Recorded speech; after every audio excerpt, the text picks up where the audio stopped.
ഇതാണ് എൻ്റെ അമ്മൂമ്മ. ചെറുപ്പത്തിലെ സമ്മർ വെക്കേഷനും ഓണം വെക്കേഷനും അങ്ങനെ എല്ലാ വെക്കേഷനും ഞാൻ ഇവിടെ തന്നെയായിരുന്നു.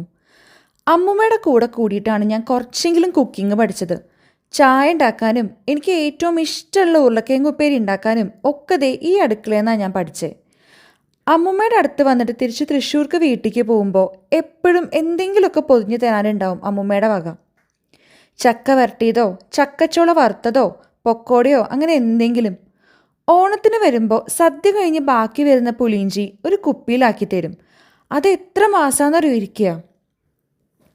ഈ കൊല്ലത്തെ ഓണത്തിന് ഇനി കുറച്ച് ദിവസമല്ലേ ഉള്ളൂ. അമ്മൂമ്മ പുളിയിഞ്ചി ഉണ്ടാക്കാൻ പോവാന്ന് പറഞ്ഞപ്പോൾ ഞാൻ ഇങ്ങോട്ട് പോന്നു.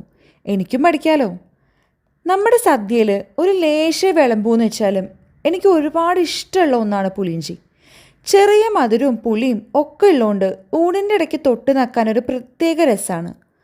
കുട്ടിക്കാലത്ത് ഇവിടെ വരാൻ എനിക്ക് ഭയങ്കര ഇഷ്ടമായിരുന്നു. കാരണം ഞാൻ താമസിക്കുന്നത് തൃശ്ശൂർ ടൗണിലായിരുന്നു. അവിടെ ഓടിക്കളിക്കാനൊക്കെ എവിടുന്ന് സ്ഥലം കിട്ടാനാ.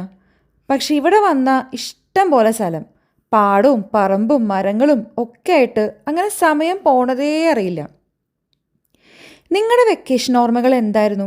നിങ്ങൾക്കും ഇതുപോലെ അമ്മൂമ്മ ഉണ്ടാക്കി തരുന്ന ഫുഡിൻ്റെ ഓർമ്മകളുണ്ടോ എന്ന് കമൻറ്റ് ചെയ്യാൻ മറക്കല്ലേ കേട്ടോ. അപ്പോൾ ഞാൻ പോയിട്ട് പുളിയിഞ്ചി ടേസ്റ്റ് നോക്കട്ടെ. ഇഷ്ടപ്പെട്ട ഫോളോ ചെയ്യാനും മറക്കല്ലേ. ടാറ്റാ.